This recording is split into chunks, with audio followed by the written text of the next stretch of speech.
오늘은 예수님을 영접했는데도 안 변하네요 라는 제목으로 예수를 믿어도 변하지 않는다는 그대에게 두 번째 시간을 가지려고 합니다. 오늘 말씀은 저한테는 굉장히 좀 어려운 주제입니다. 예수님을 영접했는데도 안 변한다. 어려운 주제이고 어려운 이야기입니다. 그 이야기를 우리 함께 풀어가 보지요. 복음서를 보면 예수님을 만난 사람들이 많이 나옵니다. 길을 가다가 만난 사람도 있고요. 또 예수님이 어느 곳에 계시다는 이야기를 듣고 그 예수님을 만나러 오는 사람도 있죠. 또 예수님께서 직접 일부러 찾아가신 그런 사람도 있습니다. 또 그 중에는 드물지만 예수님을 자신의 집으로 초대한 사람들의 이야기도 나옵니다. 그러니까 적극적으로 예수님을 영접한 거죠. 우리 집에 초대하는 거니까. 오늘은 그 이야기를 해보려고 합니다. 예수님을 적극적으로 자신에게 영접한 사람 가운데 그 시몬이라는 사람이 있습니다. 오늘 본문에 나오는 사람인데 그는 바리새파 사람입니다. 그러니 보편적으로는 경제적으로 굉장히 안정된 삶을 살고 있었을 거고 사회적으로는 존경받는 사람일 겁니다. 그런데 그런 그가 위험을 무릅쓰고 예수님을 자신의 집에 초대합니다. 그런데 그때 불청객이 찾아옵니다. 초대받지 않은 한 사람이. 그런데 이 이야기의 중후반으로 가면 예수님은 자신을 초대한 이 시몬에 대해서는 그렇게 좋은 말을 하지 않는데 불청객으로 찾아온 이 사람에게는 칭찬하십니다.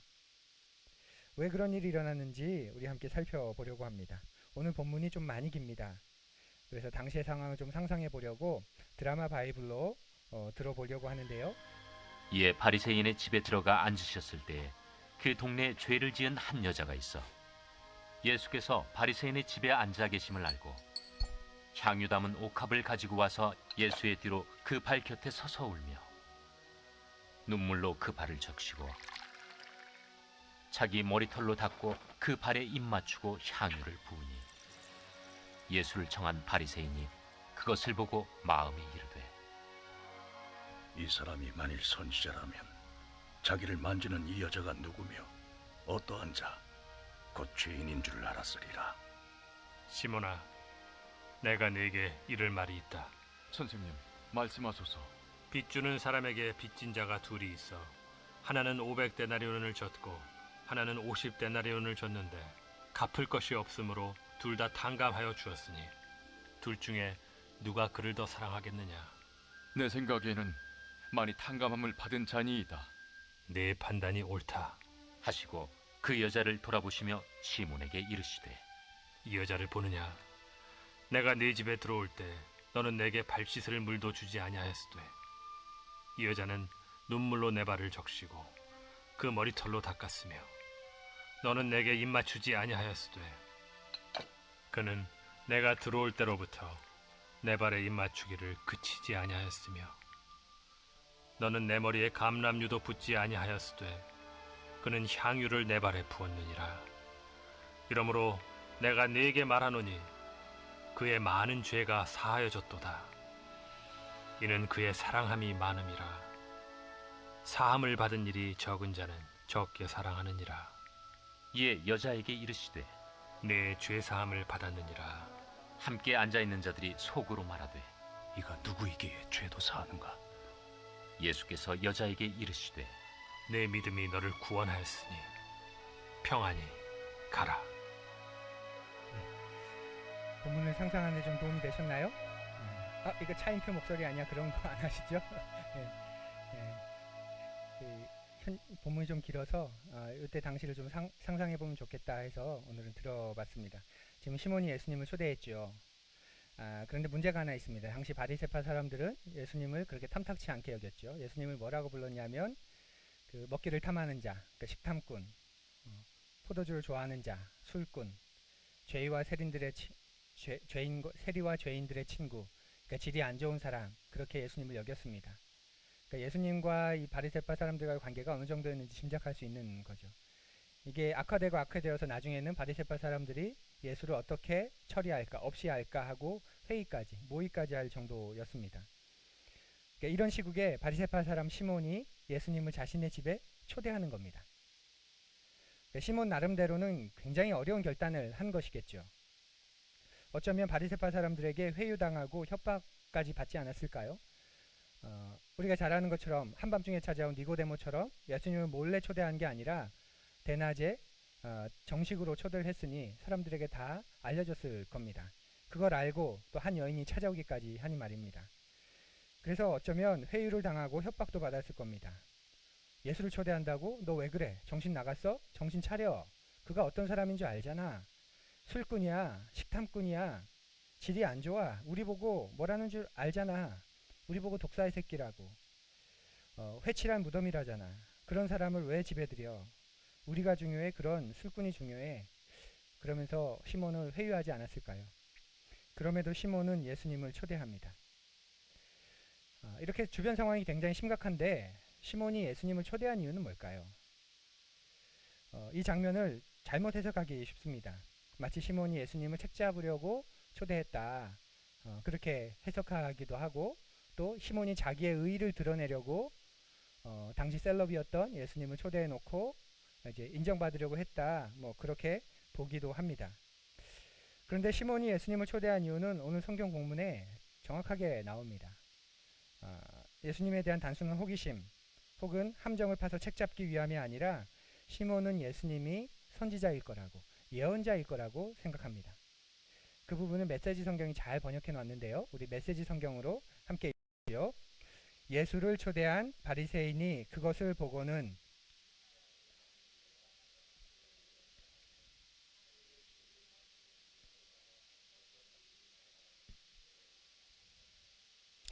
메시지 성경에 강조되어서 잘 나타나고 있죠. 내가 생각한 것처럼 이분이 예언자라면 시몬은 지금 예수님을 예언자로 선지자 중에 하나로 생각하고 있는 겁니다.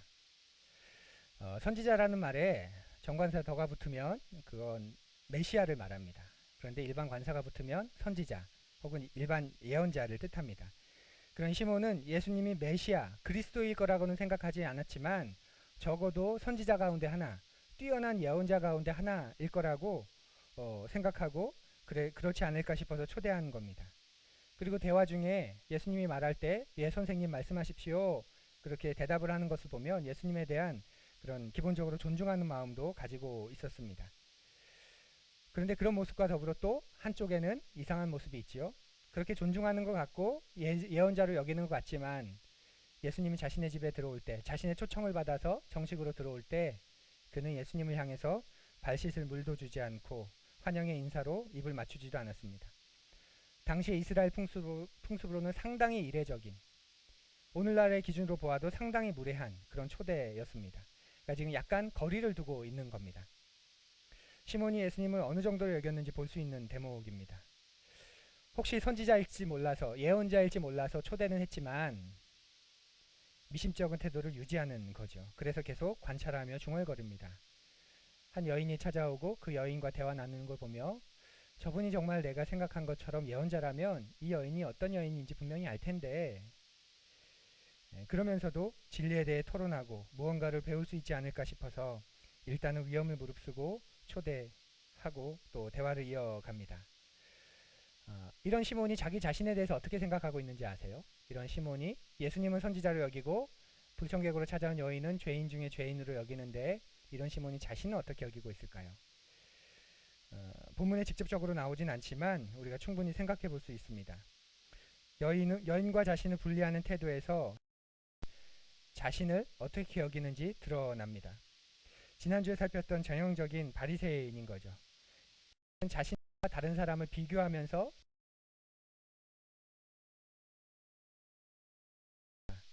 어떻게 저런 식으로 살 수 있어? 어떻게 저렇게 더럽고 추하고 끔찍한 삶을 결정하고 살아갈까?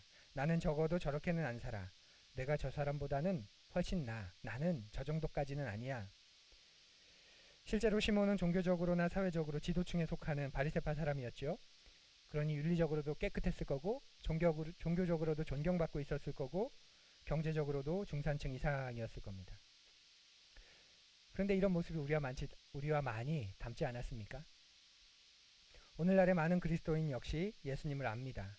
예수님을 존경한다 말하고 좋아한다고 이야기합니다. 그래서 자기 삶으로 예수님을 초대합니다. 또 세례를 받았거나 수련회나 집회에서 영접 기도를 했다고 고백도 합니다. 예수님을 자기 삶에 받아들였다는 거죠.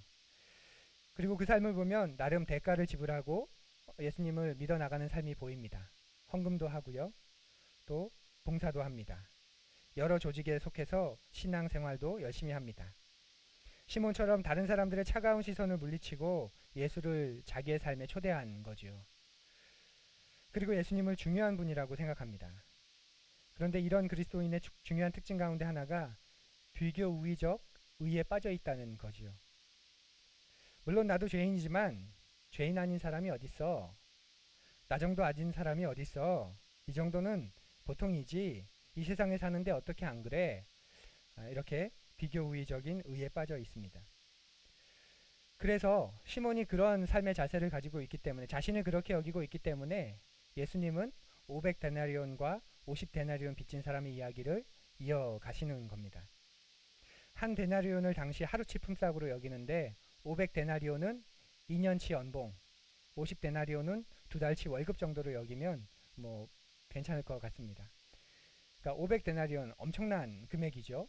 요즘 코로나19로 2달, 3달 세를 못 내서 문 닫는 곳이 굉장히 많다고 하는데 2년치 연봉이라는 금액은 우리가 너무 억, 조 이런 데 너무 많이 세뇌되어서 사소하게 여기지 정말 어마어마한 금액입니다. 그런데 교회를 다니며 비교 우위에 빠져 있는 분은 자신이 500데나리온은커녕 50데나리온도 아니고 한 5데나리온 정도 빚진 사람으로 여깁니다. 그러니까 다른 사람에 비하면, 이 여인에 비하면 500데나리온, 50데나리온 빚진 사람에 비하면 난 그 정도까지는 아니다 라는 거죠. 나는 거의 빚지지 않은 사람이야 라는 겁니다. 그렇기 때문에 예수님을 믿어야 할 절대적인 이유가 점점 사라집니다. 그런 까닭에 진정한 변화도 일어나지 않지요. 예수님을 따른다고 말은 하는데 인생의 결정적인 순간에는 하나님의 뜻보다 세상의 상식이나 관례, 내가 원하는 바를 따릅니다. 예수님을 믿는다고 해서 인생에서 크게 변할 게 없습니다. 예수님이 절대적으로 필요한 분이 아니고 인생의 중요한 순간에는 뒤로 밀리고 마는 거죠. 예수님은 정말 급할 때만 필요한 분입니다. 정말 급할 때만. 바리새인과 예수님의 이 이야기에, 시몬과 예수님의 이 이야기에 난데없이 한 여인이 등장합니다. 사람들이 대놓고 죄인이라고 하는 것을 보면 당시에 가장 부정하게 여겼던 몸을 파는 여인일 가능성이 높습니다. 그리고 여인 스스로도 자신을 죄인으로 여기고 있습니다. 그래서 자신에게 자격이 없기 때문에 예수님의 등 뒤에 발 곁에 서신 것이죠. 이건 당시의 문화를 우리가 좀 상상하면 쉽게 이해가 되는데요. 당시 이스라엘 사람들은 비스듬히 기대에 앉아서 식사를 했습니다. 요즘도 이렇게 중동 가면 이렇게 식사를 하지요. 이렇게 기대 놓은 사람들 앞으로 음식을 내옵니다. 그러니 발은 자연스럽게 저 뒤쪽으로 가 있는 거죠. 왜냐하면 당시에는 신발이 샌들이었고 가장 지저분한 곳이 발이었는데 그걸 앞에 두고 식사를 하는 건 좌식 문화도 아니고 이들에게는 불가능한 일이었습니다. 이렇게 누워서 선선한 그늘에서 그 더운 날씨 속에서 천천히 담수하며 식사를 나누고 편하게 지내는 거, 이게 중동의 식사 예절이고 풍습입니다.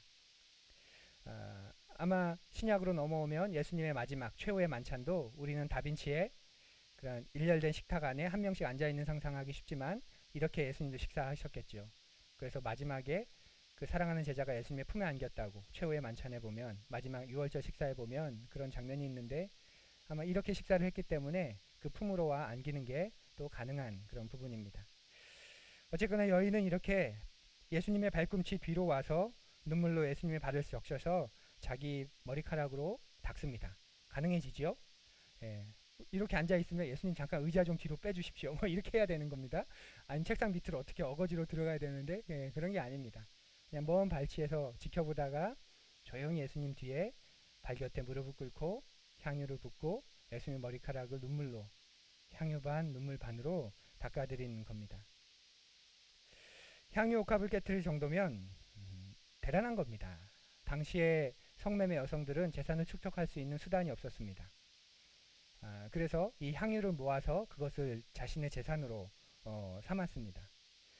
그래서 어마어마한 금액의 향유인데 그 고가의 향유를 가지고 예수님께 나아간다면 당당할 수도 있지 않을까요? 당신을 존경합니다. 당신을 사랑합니다. 당신은 정말 대단한 분인 것 같습니다. 그래서 제가 당신에게 이것을 드리고 싶습니다. 이렇게 당당하게 할 수도 있지 않을까요? 그런데 그 여인은 그러지 못합니다. 저는 당신 앞에 나갈 자격이 없습니다. 그렇지만 저의 마음을 표현하고 싶습니다. 그런 심정으로 발치에 서서 눈물로 발을 닦습니다. 이 여인의 행동에는 자신이 죄인이라는 인식과 더불어 예수님에 대해 뭔가 믿는 구석이 있었던 거지요. 그리고 예수님은 이 여인에게 너의 죄가 용서받았다 이렇게 말씀하십니다. 이 여인이 어떻게 죄를 용서받았는지 오늘 본문만으로는 정확하게 알기는 어렵습니다. 그래서 신학자들은 이것을 가지고 또 논쟁을 합니다. 예수님을 사랑했기 때문에 용서받은 것이다. 혹은 그녀가 자신의 모든 것을 들여서 믿음을 증명했기 때문에 용서받은 것이다 등의 논쟁을 합니다. 그런데 오늘 본문에서 우리가 주목해야 되는 가장 중요한 것, 그것은 무엇일까요? 바로 예수님이 여인의 죄를, 시몬의 죄를 사할 수 있는 분이라는 사실입니다. 예수님이 시몬의 죄를, 여인의 죄를, 인간의 죄를, 우리의 문제를 해결할 수 있는 분이다 라는 사실이 중요합니다. 예수님은 손가락질 당하고 저주와 고통을 안고 살고 있는 여인에게 평안해라, 잘 될 거야, 그렇게 덕담을 던지지 않으셨습니다. 너의 죄가 용서받았다. 너는 구원을 얻게 되었어. 그러니 이제는 하나님의 평화 가운데서 살아가렴. 내가 해결했어. 라고 말씀하시는 거죠. 건져주신 겁니다. 그런데 안타깝게도 시몬에게는 그런 말씀이 없으세요. 우리 질문을 던져볼까요? 과연 시몬과 여인의 차이는 무엇일까요? 시몬과 여인의 차이. 시몬은 자기 집에 예수님을 영접했습니다. 그런데 여인은 자기 마음에 예수님을 영접했습니다. 시몬은 삶의 한 부분에 예수님을 영접했지만 여인은 삶의 중심에 예수님을 영접했습니다. 똑같이 영접했지만 사실은 엄청나게 다른 영접이었습니다. 어떻게 이 여인은 예수님을 자신의 삶의 중심에 받아들일 수 있었을까요? 삶의 한 부분이 아니라, 한 구석이 아니라 자기의 삶의 중심에 예수님을 영접할 수 있었을까요? 자신이 죄인이라는 사실을 철저하게 깨닫고 인정했기 때문입니다. 죄인이라고 깨닫는 게 뭘까요, 그러면? 자신이 정말 별 볼 일 없는 존재라는 걸 자각하는 거지요. 절감하는 겁니다. 사람은 보통 윤리적인 잣대나 법과 규범으로 서로를 비교합니다. 지난 시간에 말씀드린 것처럼 엉망인 사람과 비교하면 언제나 나는 그렇게 나쁜 사람 아닙니다. 회개할 만큼 그렇게 악독한 사람도 아니고 자꾸 죄 얘기하지 마십시오 라고 말할 만큼 그렇게 나쁜 사람 아닙니다. 의인이 됩니다. 하지만 죄는 단지 윤리적인 기준을 어기는 게 아니죠. 성경이 말하는 죄는 하나님 없이 잘 살 수 있다고 생각하는 겁니다. 하나님이 필요한데 하나님이 없이도 잘 살 수 있다. 뭔가요? 왜 그런 일이 가능해지죠? 어떨 때? 하나님보다 내가 더 크다고 여길 때, 하나님 말고 내가 내 인생의 주인이라고 생각할 때, 그 일이 생겨납니다. 하나님과의 관계가 끊어졌음에도 아무 문제가 없다고 판단하는 삶인 거죠. 우리 가만히 생각해 보면 여러분의 생명이 여러분의 코끝에 달린 숨이나 여러분의 심장에 있는데 그것이 여러분의 힘으로 혹시 유지하고 계신 분 있습니까? 심장을 뛰게 하기 위해서 애를 쓰고 숨이 끊어지지 않도록 하기 위해 호흡을 매 순간 의식하며 사는 분 계십니까? 우리는 태어날 때부터 호흡이 닿을 때까지 하나님이 그렇게 만들어 주셨기 때문에 살아갈 수 있는 존재입니다. 우리는 우리 생명을 연장할 수도, 키를 늘리거나 줄일 수도, 머리카락을 희게 하거나 검게 할 수 없습니다. 우리는 자기 인생의 어떤 부분도 제대로 제어하거나 변화시키기 어려운 존재입니다. 그런 힘이 없습니다. 우리의 손에 쥔 것들 모두 하나님께서 주신 것들 아닌가요? 그런데 인간은 그것을 자기 거라고 착각하며 하루하루를 살아가지요. 여러분에게 스스로 자랑스럽게 여기는 게 있으십니까? 학위, 경력, 돈, 자녀, 건강, 외모, 그것이 무엇이든 설사 그것이 내가 노력해서 이룬 것이라고 할지라도 사실은 하나님께서 허락하신 것들입니다. 이것에 진실된 고백이 있지 않고서는 하나님을 매 순간마다 경험하기가 어렵습니다. 내가 이루고 자랑스러워하는 모든 것도 사실은 따지고 보면 하나님께서 나에게 그만한 역량을 주셨고 나에게 그런 기회를 주셨기 때문에 그 속에서 내가 이룬 것들 아닌가요? 여러분은 주님 앞에 설 때 여러분의 존재를 보시는 편입니까? 아니면 여러분의 상황을 보시는 편입니까?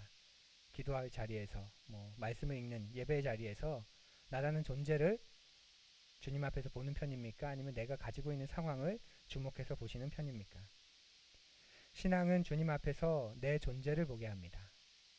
신앙은 뭘 보게 한다고요? 내 존재를 보게 합니다. 그 다음이 내 상황입니다. 근데 내 존재는 보지 않고 내 상황만 보게 되면 하나님은 진짜 필요할 때만, 절박할 때만 찾는 분이 되십니다. 우리 신앙의 선조들은 언제나 하나님 앞에서 자신의 존재를 고백하고 직면했지요. 그리고 그 속에서 깊은 은총을 경험했습니다. 바울은 어떻습니까?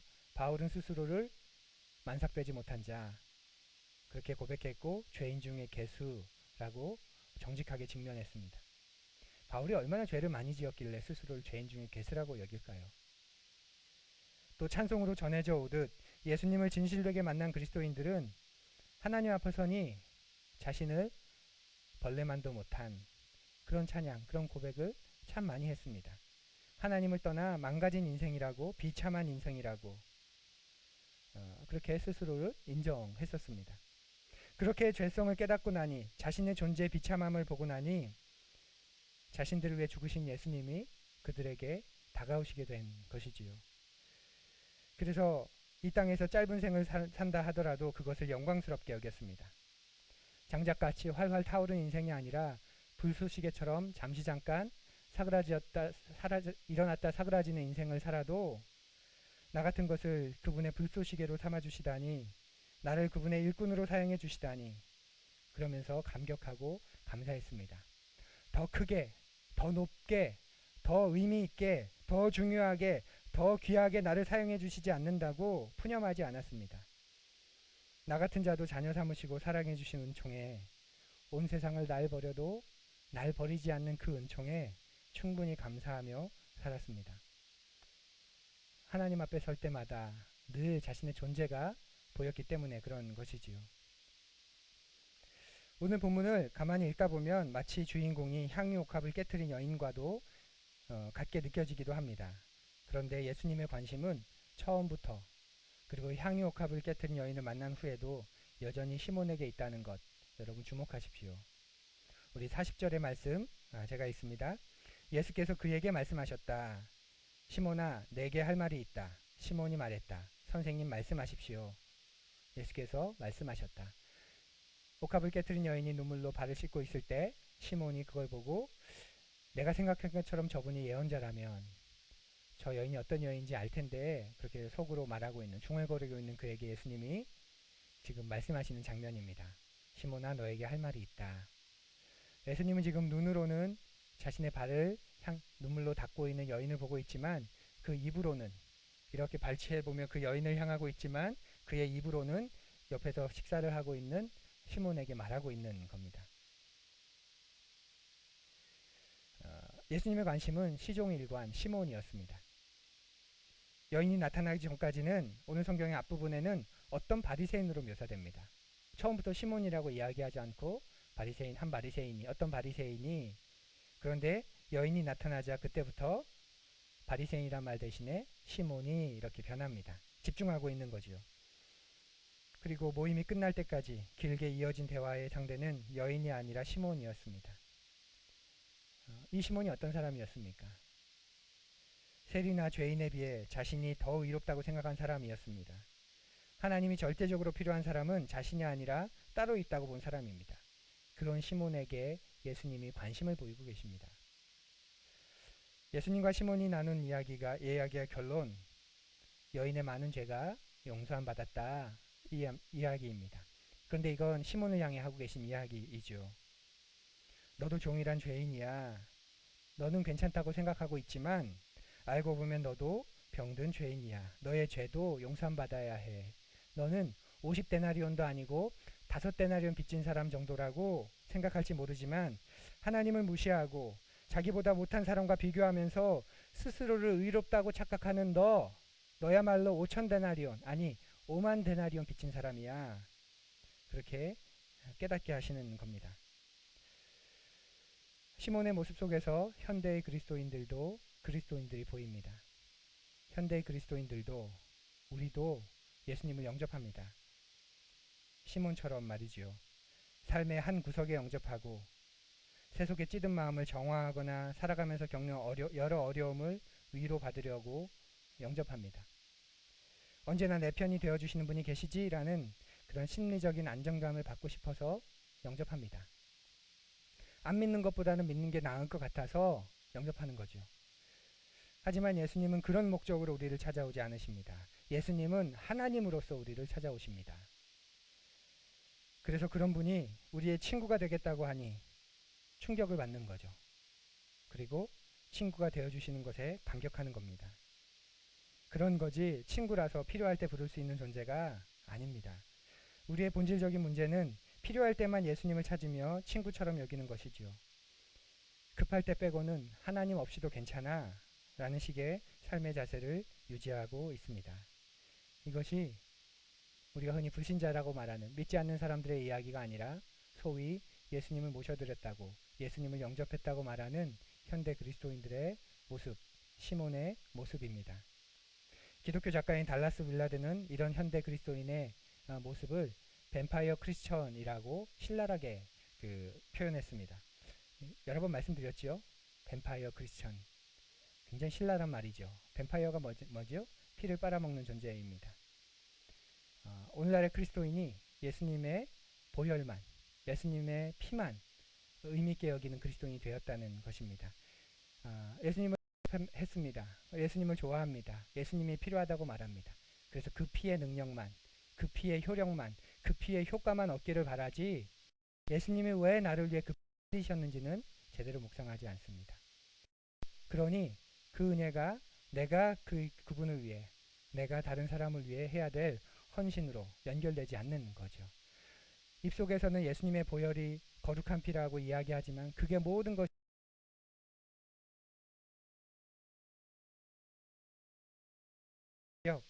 그 피의 능력만 요구합니다.